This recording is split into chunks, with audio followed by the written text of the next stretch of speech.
What's going on, zombie enthusiasts, and welcome back to our channel.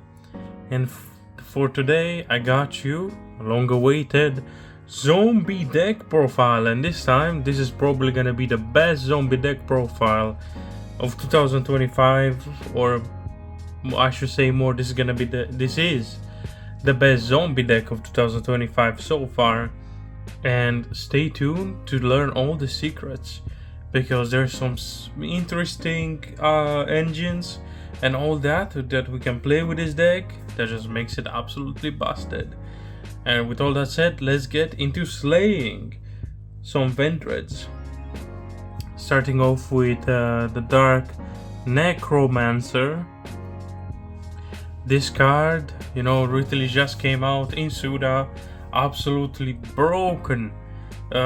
This is basically a Vendread support, or maybe, who knows, Konami is gonna release another Vendread ritual deck and this card is gonna fit perfectly in. But right now it's so missing Vendreads, being our main normal summon for this deck.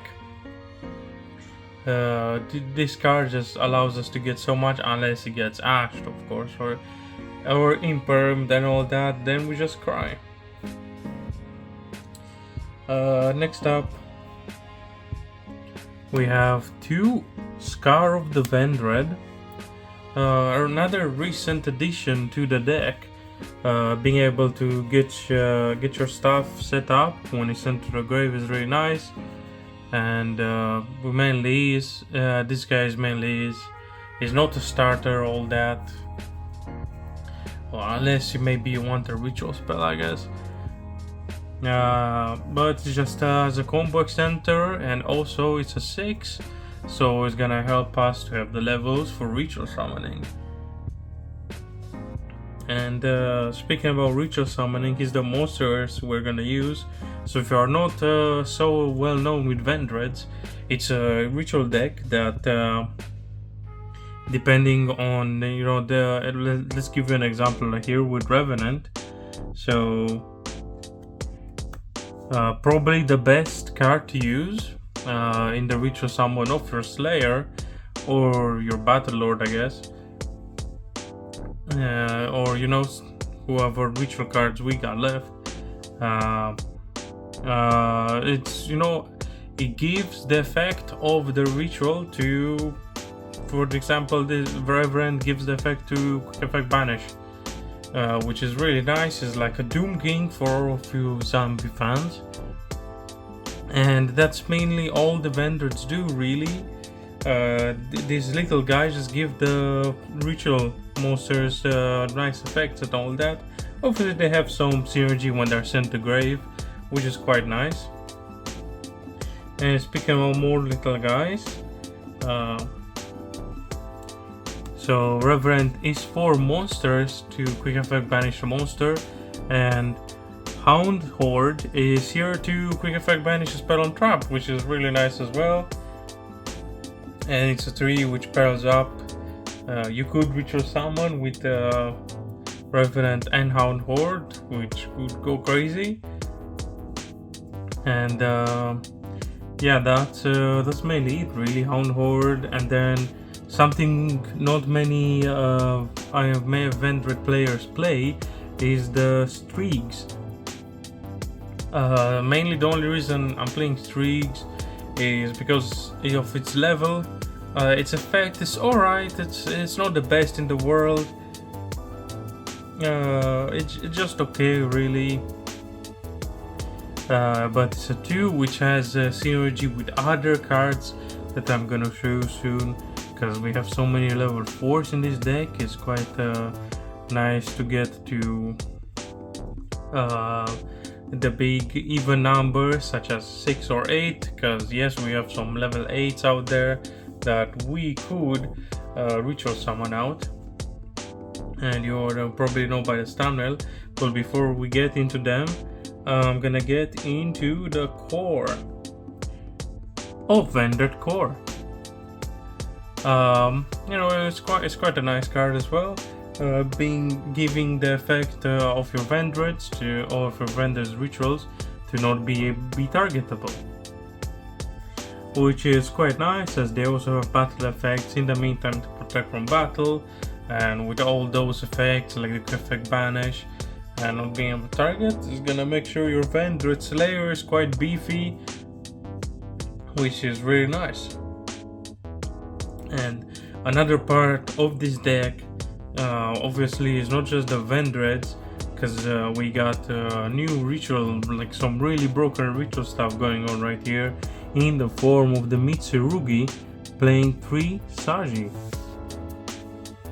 And I just find it insane, really. We are ritual summoning 4 days. Obviously you could pair these decks quite nicely, as Necromancer can kinda act like it adds a ritual spell after all. So you could add the Mitsurugi ritual spells, but my main concern with this deck is that this deck only has really one good normal summon, and that's not enough in this day and age, really. Just 3 cards in a 40 deck deck, that's not good. Obviously you could summon Scar, but you will need bodies, which by the way these cards provide, as I'm gonna show you later how, in case you open the Scar to tribute summon it. But yeah, Saji is just here as another normal summon, because obviously I believe a perfect consistency for a deck is to reach around 5 good normal summons, 5-6 good normal summons, and you're good to go. And the Mitsurugi cards are here for that, but also there's other synergy as well, which is really nice. Like I said, you could special summon them out for to good summon of Scar if you draw it. And besides the Saji, we have the Kusanagi right here. Just a one-off, really, as this guy is just the extender for the Mitsurugi deck. Being able to grab a Mitsurugi spell from spell or trap for that matter from the graveyard or banishment, which obviously comes up in the grind game and all that. Well, not just in the grind game as well, but being able to set up your board. And that's basically it with all the main deck monsters. So let's get down into the rituals. Starting off with a 2 Slayer. I feel like 2 Slayer is quite mandatory, as this guy is basically the big boss of this deck. He's the big menace, and the effect. It also has a nice effect where you could add your extension when he's sent to grave. Sadly, he has to be ritual summoned for that, which is not that great, meaning that you can not just foolish barrel it, but to be fair, you do also have other foolish barrel targets as well. But this is the big boy of this deck that we are aiming to normal summon and give all these cool effects to. And there's another card that pairs really nicely with him, which is the Vendread Battle Lord. Check out right here. It's a 7, so usually after you get Slayer out, you could then use Slayer and another body to make Battle Lord, for example. And even you could use Core plus Slayer is a 7. Obviously you can go over it as a ritual mechanics dictate, which is quite nice, I must say, especially for that one fusion, that one ritual spell that requires exact levels, which is actually a bit annoying, but it does summon from deck, which is quite nice. And yeah, here we have basically the 3 main deck boss monsters of this deck, of the Vendread deck. And speaking of more bosses, here we have the Mitsurugi incoming with I have no clue how to pronounce this guy's name. Ameno Mutsukoko. I have no clue. I could probably definitely use some more spelling training with these guys. For me, it's Ameno. Why not? Sounds interesting. But he's basically the big guy of the Mitsurugi deck. So acting as a pseudo omni negate, because it's gonna force your opponent to discard one, which is, does come up if they don't want to discard anything in their hand, or their hand, they don't have really many grave effects. But to be fair, in this day and age, what deck doesn't have a ton of grave effects? And yeah, but besides that, it's also cool attribute is that when you get nibbed, but obviously with Battle Lord, you're gonna call monsters, so you're not getting nibbed in your turn ever, as long as Battle Lord is around and its effect resolves. But if you do, or maybe if any other way you could tribute it by your own effects, it's gonna summon itself back, search your Mitsurugi card, and then summon itself. And when it's summoned like that, it's gonna destroy all of your opponent's monsters. It's gonna regeki their board, which is absolutely insanity. And not only that, this guy has 32,000 attack. So 32,000 Omni Negate that revives itself when it's tributed, and on revival blows regekis your opponent's board. Insane. Konami really cook with these new TCG exclusives, what can I say? And we got the other card to pair with the big guy. We got Futsu, which is quite nice. Every time. By the way, when I read this card, I thought it was once per turn, because I feel like the effect reborn or reptile is insane. But no, it's once per chain when your opponent special summons just reborns one, which is absolutely unbelievable. And not only that, it's an absolute defender with that 3,400 defense. So we got some big guys for attacking and big guys for defending, which is really nice. And yeah, obviously the main line is gonna get to this guy first, then use it for a tribute summon for the big guy, and then this guy is gonna revive himself anyway with its own effect, searching you a Mitsurugi card. And yeah, that's it for all the ritual monsters. So let's get into the known engine now. But well, actually, yeah, let's start. Just finish all the monsters first. That's how we do it on the channel. Long-time fans would know. We're finishing all the monsters in the deck with 3 Ash Blossoms. It's 2025, guys. You need to run on engine. Come on.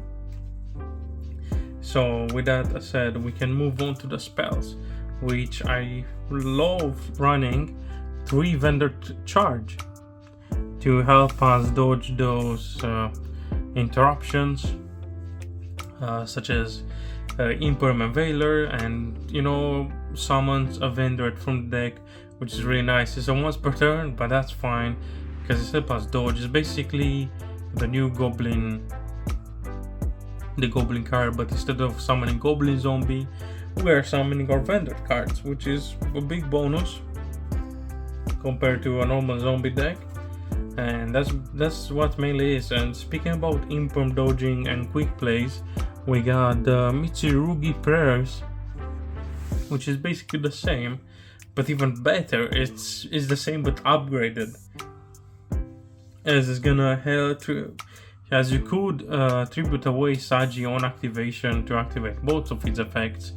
Not only it's a search, but if you pay 800, you could special summon one from the hand or banishment, which is really good. And obviously get your combo starting. The Purse is an absolutely busted card. And speaking of being busted, is the Mitsurugi Ritual, which you could use both effects once per turn, which is insane. The ritual summons from hand using monsters on the field. That's alright, that's a normal ritual spell. But then you could ritual summon from the deck as well. Actually, if you have in hand, you could ritual summon from the deck and all that, which is absolutely insanity. I don't know what to say about that. It's crazy.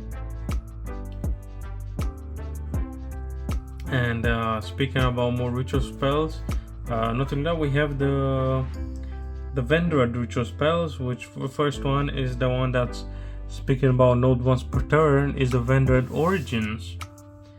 Absolutely, the artwork goes crazy on this one, what can I say?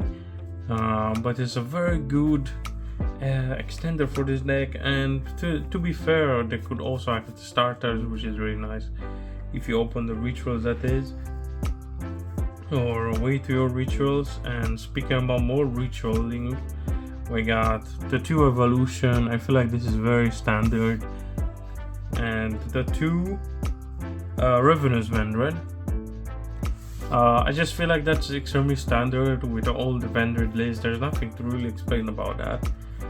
But maybe if you want me to go in even more details, let's say if this video gets to 200 likes, I will do a combo guide and all that, and I'll show you all the lines possible. So you know, so make sure to like, leave comments and shares, because that could be crazy if you don't know how to play the deck already, of course.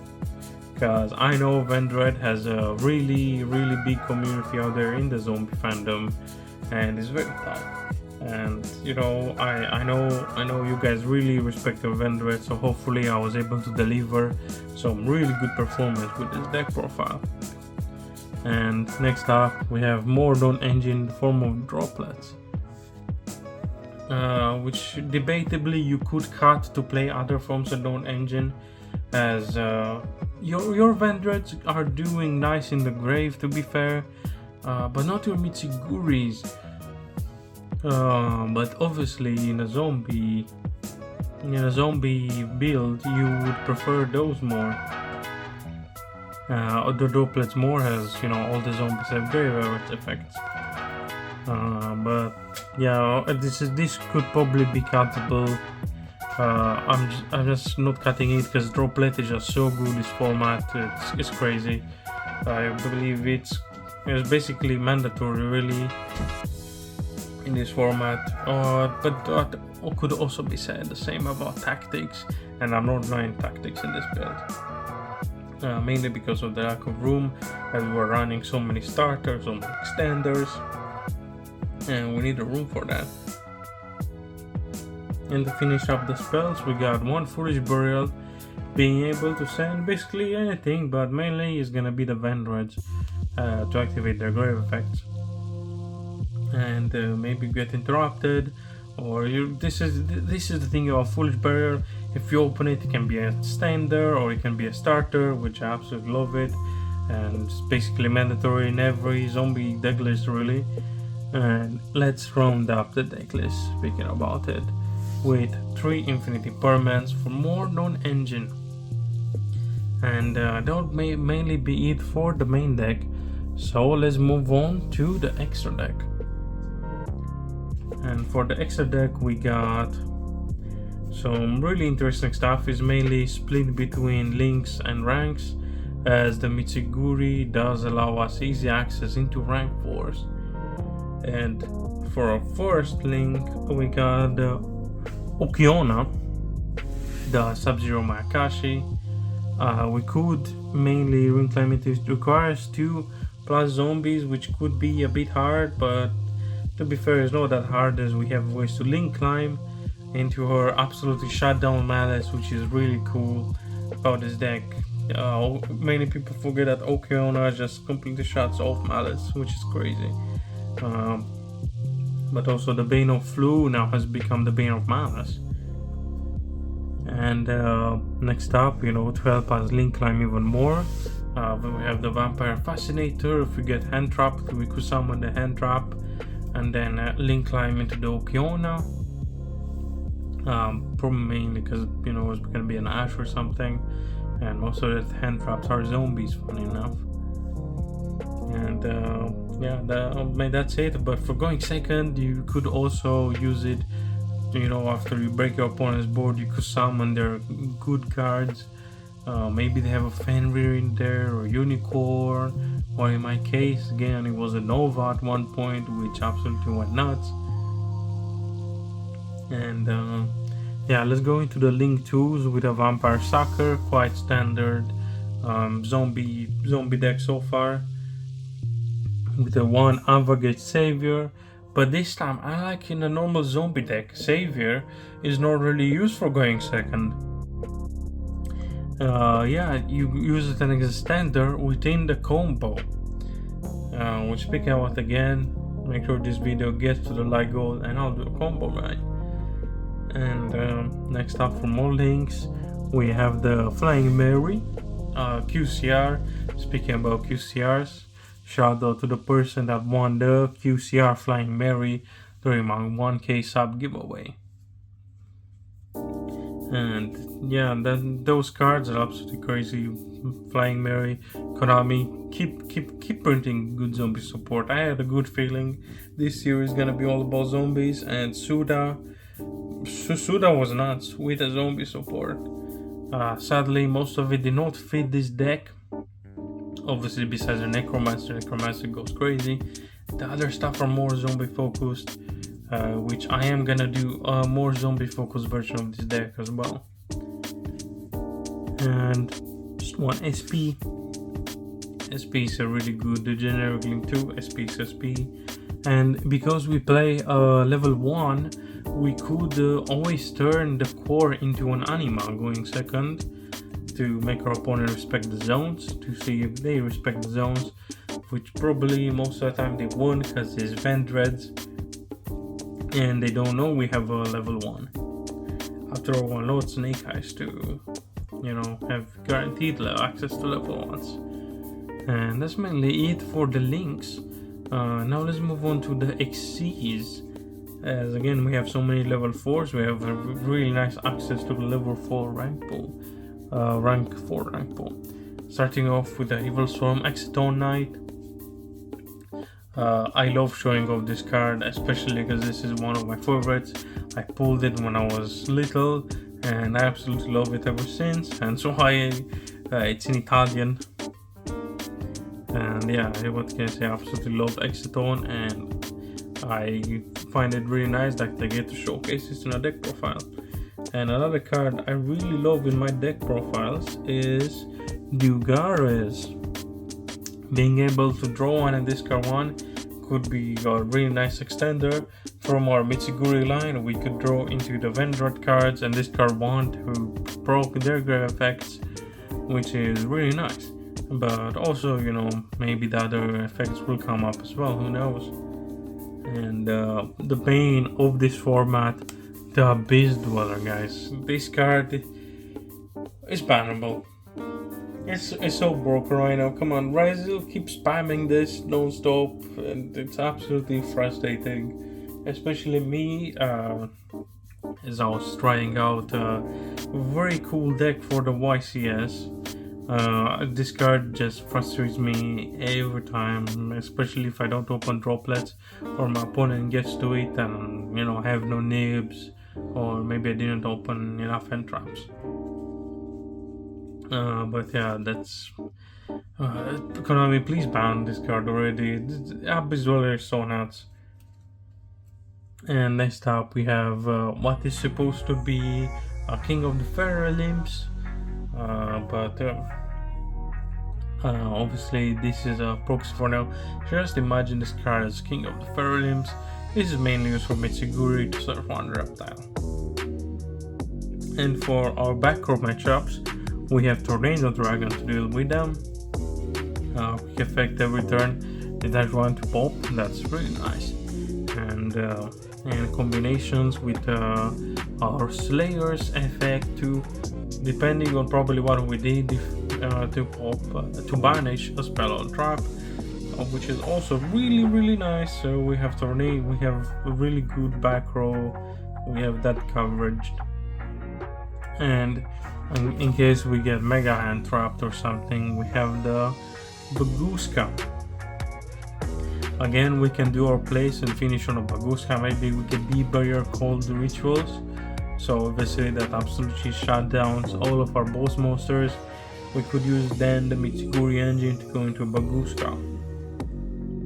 And to round up the extra deck, here we go. We can turn Duxes into Zeus, or as our last line of play going second, a Titan.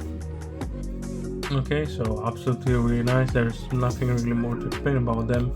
Zeus is Zeus. Everyone knows about Zeus, and I feel like everyone should know the same about Titan, as those two cards are such staples.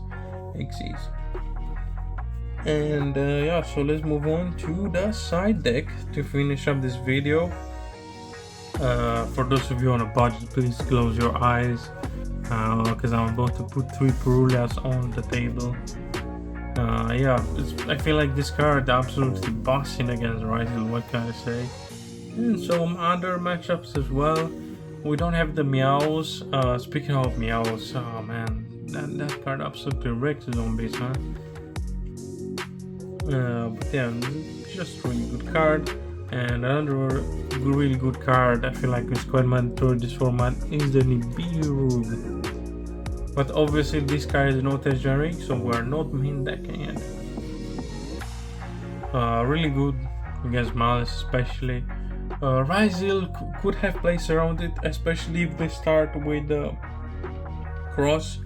That basically shuts down the nib altogether, which is absolutely crazy. But Malice can't, Malice loses to nib, and speaking about more Malice hate, I'm also running 3 Lancias to have even more Malice hate, because obviously we cannot let that deck go uninterrupted in their turn 1, because bro, their end board is absolutely insane, and you basically that's why I don't really like Malice. I feel like the deck is quite toxic in my opinion. Feel free to comment if you disagree or agree with me, I guess, but I feel like that deck is just toxic.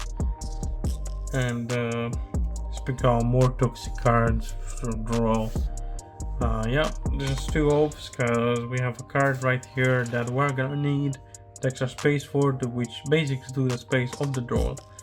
But some going first cards, we need those in the form of Solemn Judgments, as this deck does not really have really good Omni Negates or to play around cards as evilly or stuff like that. We need the Judgments to deal with those. And to finish up the side deck, we have the Mitsurugi card, which is an Omni Negate release Judgment. So when we go first, we have our Judgment and our Searchable Judgment, which is really crazy, but you could also put this card in the main deck, but chances of drawing it going second, it's quite high, and if you draw it going second, it's absolutely dead in hand really. You would rather much see any other cards. And with all that said, I hope you all love this deck profile, and because there's gonna be more Vendread deck profiles to come, because I'm getting into this deck. I really love it, and just stay tuned because more is coming out. What can I say? And with all that said, Casus signing out. Thanks for watching.